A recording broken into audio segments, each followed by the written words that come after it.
This is a Reconstructionist radio production. Please visit chalcedon.edu. That's chalcedon.edu to download this book in PDF format or to purchase this book. The Cure of Souls, Recovering the Biblical Doctrine of Confession by Rousas John Rushdoony. Copyright 2007, Mark R. Rushdoony. Published by Chalcedon Ross House Books.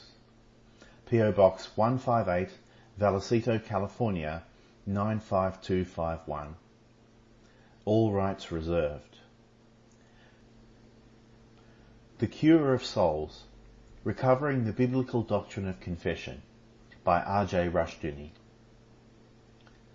Chapter 4, Humanistic Confession. A book published in 1989 has a thoroughly modern title, Confessions of an SOB. The author, Alan H. Neuharth, follows his former wives and his 2 children to have their say for and against him. He favours Machiavellianism and holds, with respect to advancement, power, use it or lose it. Neuharth may or may not be all that he says he is. Many autobiographies exhibit strange qualities. Ancient hagiographies, or biographies of saints, credited the saints with more virtue than was realistic, and certainly more miraculous powers. Contemporary autobiographers sometimes appear to claim more sins than seem possible. Certainly, autobiographies like that of Frank Harris are boastful of more sins than they committed. Nevertheless, if we take such works at face value, some interesting patterns appear. Among these are instances of pleading guilty to a lesser offence. Thus, the appealing Juliet Huxley, in her autobiography, Leaves of the Tulip Tree, 1986, describes sympathetically and uncritically the deep-rooted sense of guilt carried by her husband, the scientist Julian Huxley. She wrote, "Julian carried a demon within. When he was 4, his younger brother Trevenin was born. Until then, he was the sole claimant to his mother's love, was spoiled and cherished, and had a position of centrality. He was the grandson of Thomas H. Huxley and of Matthew Arnold.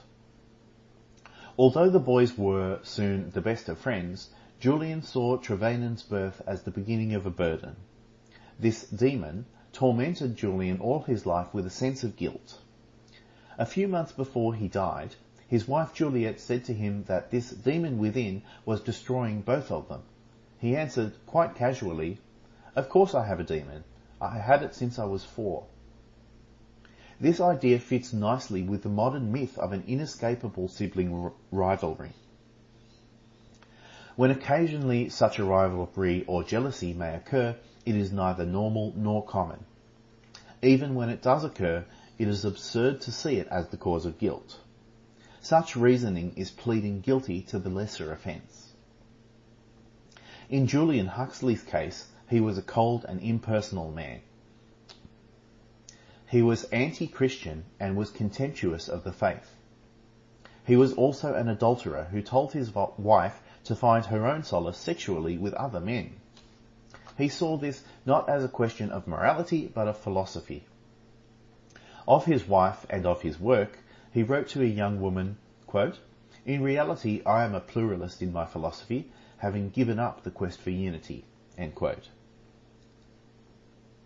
As a humanist, Huxley saw morality as a human product.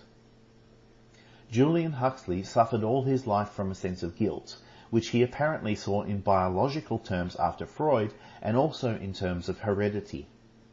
His grandfather, T.H. Huxley, was prey to a deep-rooted melancholy and was consequently often seriously ill.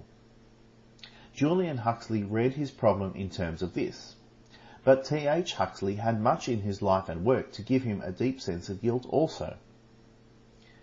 Julian Huxley at one point was given electric shock therapy.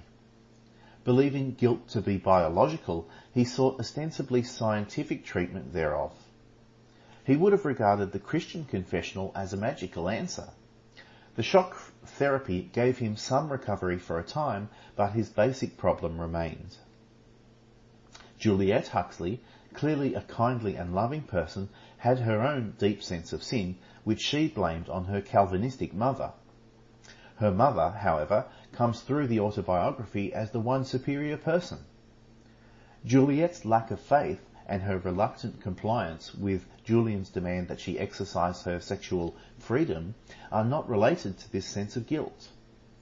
Juliet, at one point, perceptively described Julian as not a physical but a moral invalid, and as one who knows or thinks he knows himself accursed, and finds his thoughts set upon self-destruction as the only way of removing the curse for himself and the accursed life from being a burden to others.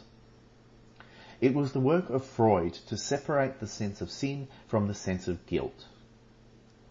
He recognized that as long as men see themselves as sinners, they will turn to God for grace, but if they see guilt as a problem of the unconscious, they will seek scientific therapy for help.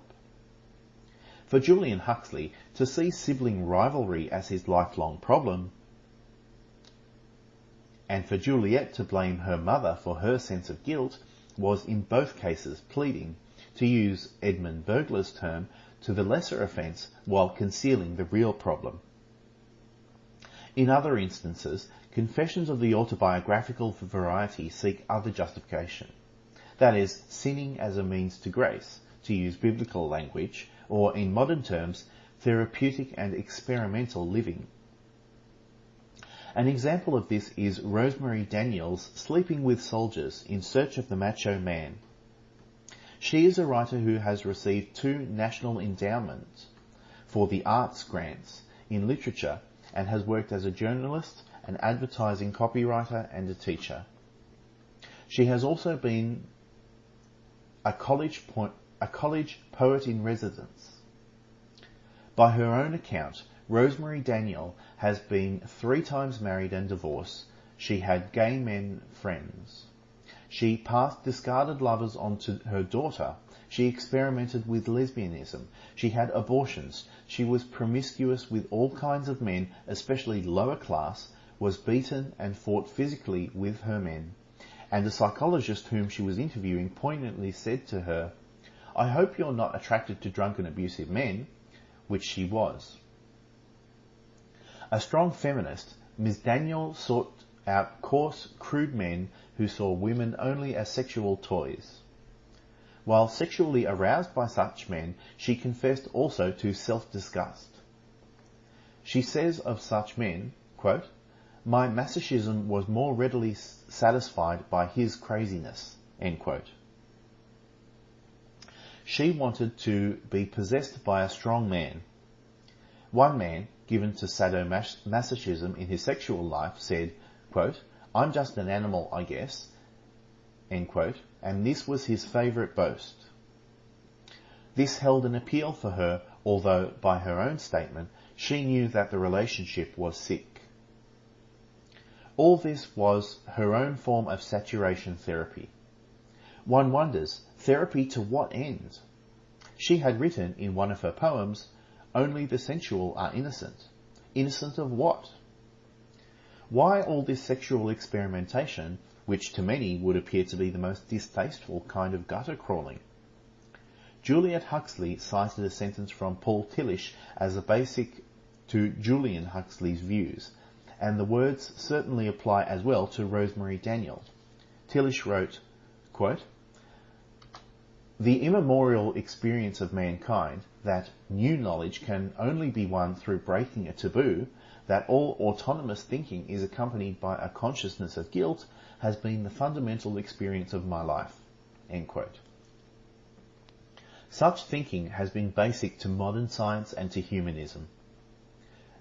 Emil Durkheim, in his Rules of Sociological Method, wrote of the criminal as an evolutionary pioneer, testing with his lawlessness all the old moral laws in order to pave the possible way to a new freedom. This belief is not new. It was prevalent in Greco-Roman thought, and then and now it is a belief in experience as the key to knowledge. Paul confronted by such faith declares, quote, "What shall we say then? Shall we continue in sin that grace may abound? God forbid. How shall we that are dead to sin live any longer therein?" End quote. From Romans 6, 1-2. A wealthy modern patroness of the arts had her son taken to a house of prostitution as a first step towards knowledge, and many similar initiations have taken place. The modern humanistic confession is often related to this. The confessor says, in effect, quote, "I gained freedom and knowledge by my experience. Go thou and do likewise." End quote. The real result, however, is guilt and self-disgust. This is the end of chapter 4. The Reconstructionist Radio Podcast Network brings to you a complete lineup of podcasts where you will hear practical and tactical theology. Our desire is not simply that you consume our shows, but that you also live out your faith in every area of life. We can talk all day long about these things, but if we fail to put them into practice, then we fail as ambassadors of Jesus Christ, our King. Subscribe now to your favorite Reconstructionist Radio Podcast Network shows, or you can subscribe to the Reconstructionist Radio Master Feed, where all of the content we produce, including the audiobooks and audio articles, will pop up as soon as they are available. And don't forget to visit reconstructionistradio.com to volunteer as a narrator or to partner with this ministry financially. May the Holy Spirit stir you into action for Christ and His kingdom.